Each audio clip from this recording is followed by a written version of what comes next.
Hi. I bent down, my hands digging into the damp soil, the scent of fresh earth filling my senses. Gardening had always been my escape, my way of keeping busy, of pushing aside the silence that had settled in my home over the past few years.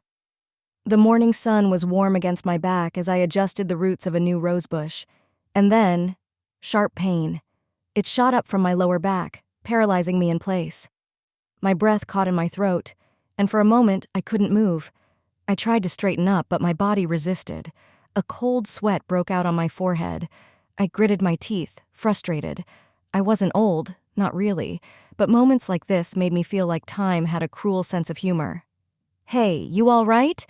A voice cut through my frustration. I turned my head slightly and saw him standing there, my nephew, or rather, my cousin's son. He had arrived last night, dropping his bags in the guest room like he belonged here. The last time I had seen him, he was just a kid. Now, he was tall, broad-shouldered, and carried himself with the ease of someone who had grown into his own skin. I think I just pulled something," I managed to say, but the truth was I wasn't sure. Without hesitation, he stepped closer, extending a hand. I hesitated for a second, then let him help me up.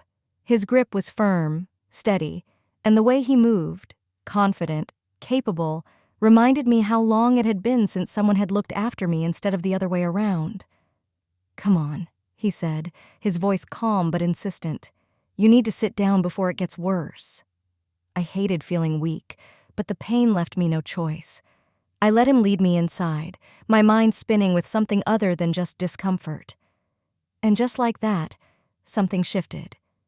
The living room was dim, the afternoon sun filtering through the curtains, casting soft patterns on the floor. I sat carefully on the couch, shifting to ease the sharp discomfort in my lower back. He crouched in front of me, watching my face like he was studying the level of my pain. "You should let me help," he said, his tone casual, but there was a weight to it. I hesitated. "Help how?" He lifted a small bottle of lotion from the coffee table. "I used to do this after workouts. Helps loosen the muscles." It made sense, but it still felt strange. I wasn't used to being taken care of, not like this. "All right," I muttered, unsure why I was agreeing. Maybe because the pain was bad. Maybe because I didn't have the energy to refuse. I turned slightly, feeling his hands press against my shoulders. The first touch was light, careful, but firm enough to send a rush of warmth through my skin. My muscles were tense, resisting at first, but as he worked, the tension started to ease. I let out a slow breath. "You're good at this." He chuckled softly. "You're just really tense." I should have been thinking about how ridiculous this was, how unexpected. Instead, I felt my mind drift, aware of nothing but the quiet room, the weight of his hands, and the strange sensation that I was remembering something I hadn't felt in years. The fire crackled in the fireplace, filling the room with a soft glow. I pulled the blanket tighter around me, trying to focus on anything other than the lingering warmth in my muscles. He sat across from me, leaning back in the chair, watching the flames like they held some kind of answer. Neither of us spoke for a while. The silence wasn't uncomfortable, but it wasn't exactly easy either. Something had shifted between us, and we both knew it. "You seem different," he said suddenly. I raised an eyebrow. "Different how?" He shrugged. "I don't know." "Like you finally let yourself relax."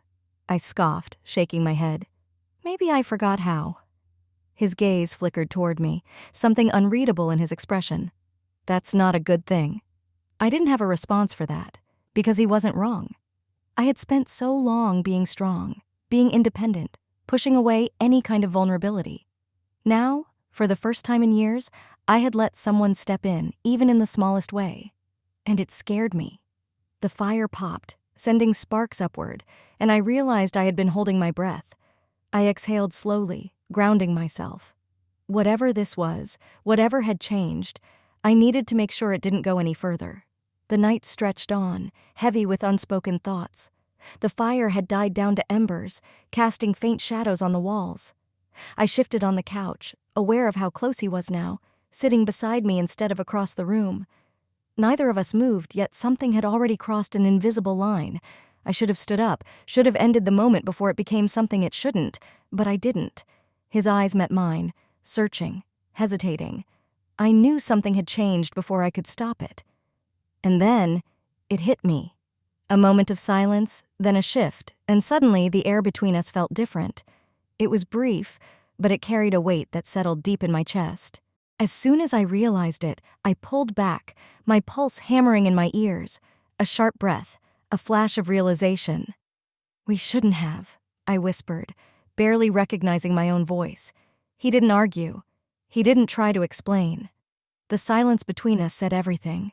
I stood up abruptly, wrapping my arms around myself, trying to regain control of the moment. "I think it's late," I said, forcing my voice to steady.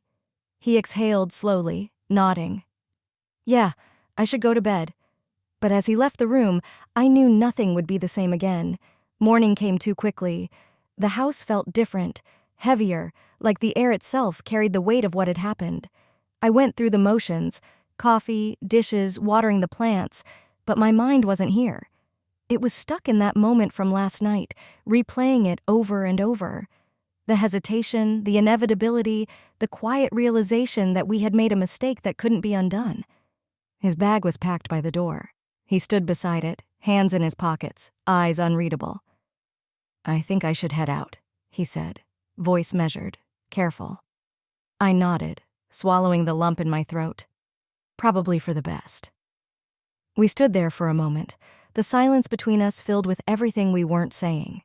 There was no point in discussing it, no point in apologizing. We both knew that whatever had happened, it could never happen again. He reached for the door handle, but then he hesitated. "I won't forget this," he said, his voice quieter than before. "And I know you won't either." I exhaled slowly, forcing myself to meet his gaze. "It doesn't matter what I feel. It can't change anything." A ghost of a smile touched his lips, but it didn't reach his eyes. "Yeah, I figured." He opened the door, stepping onto the porch. The morning light hit his face, making him look younger somehow, like the weight of last night hadn't fully settled on him yet. He turned back slightly, like he wanted to say something else, but then he just nodded once and kept walking. I watched him go, my chest tight with something I couldn't name. As his car disappeared down the road, I realized something strange. I wasn't devastated. I wasn't relieved either. I was changed. And that, more than anything, terrified me.